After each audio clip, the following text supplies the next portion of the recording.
नमस्कार दोस्तों, मैं हूं अंकित। चलिए देखते हैं कि क्या कुछ था उन सभाओं में जो दक्षिण के राज्य थे, जो उस जमाने में आज से करीब 1600 साल पहले दक्षिण के राज्य हुआ करते थे, जैसे कि पल्लव और चालुक्य।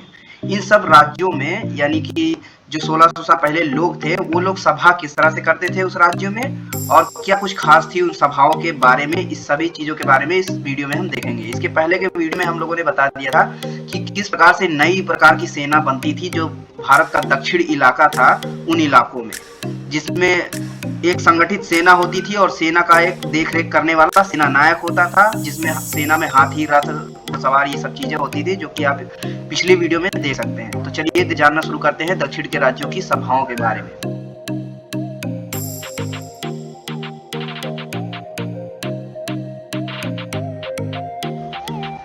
तो जिस प्रकार से पल्लवों के अभिलेख मिले हुए थे, उन्हीं अभिलेख क्या होते हैं, तो जो पत्थर के एक खुदाईदार किए हुए जो चट्टान होती हैं, जिसमें लिखा होता है खुदाई कर करके, उन्हें कहते हैं हम अभिलेख। तो उन अभिलेखों में स्थानीय सभाओं की चर्चा हुई थी।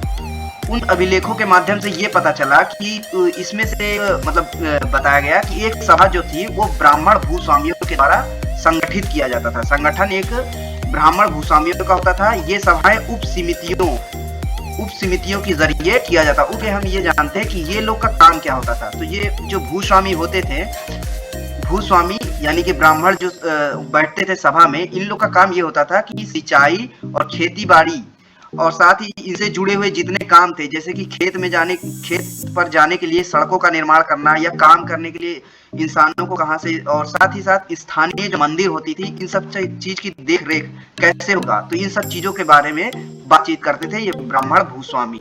और साथ ही साथ इन इलाकों के भूस्वामी जो होते थे, जिस इलाकों के भी भूस्वामी नहीं होते थे, वहां पर उर नाम का ग्राम सभा होता था। उर नाम का ग्राम सभा।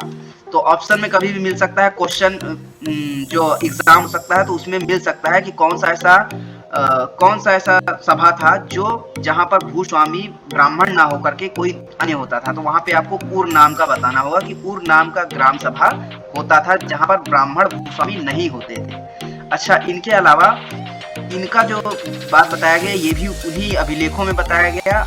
और साथ ही साथ नगरम व्यापारियों के एक संगठन का नाम है। यानी इसमें क्या होता था कि संभवतः इन सभाओं पर धनी और शक्तिशाली भूस्वामी यानी कि जमींदारों और व्यापारियों का नियंत्रण होता था। जो भी सभाएं इन छोटे छोटे इलाकों में, स्थानीय इलाकों में होती थी, इनमें से बहुत सी जो स्थानीय सभाएं थी जो दक्षिण में चलती थी, वो सदियों तक चली। सदियों बोले तो कि 100 साल 150 साल तक ऐसे चलती रही।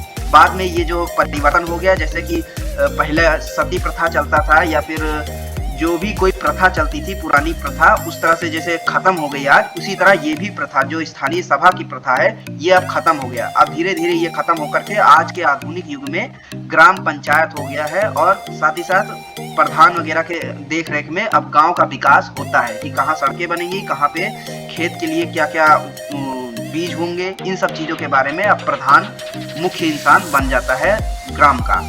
अब अगले वीडियो में हम ये देखेंगे कि उस जमाने में, यानी कि आज 1600 साल पहले, दक्षिण के लोग जो आम लोग होते थे, अभी हमने जिसकी बात की थी वो थे ब्राह्मण भूस्वामी यानी कि जमींदार लोग जो प्रशासन चलाते थे।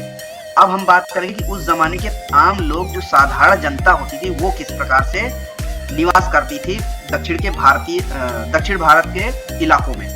तो मिलेंगे नेक्स्ट वीडियो में, तब तक के लिए जय हिंद, जय भारत।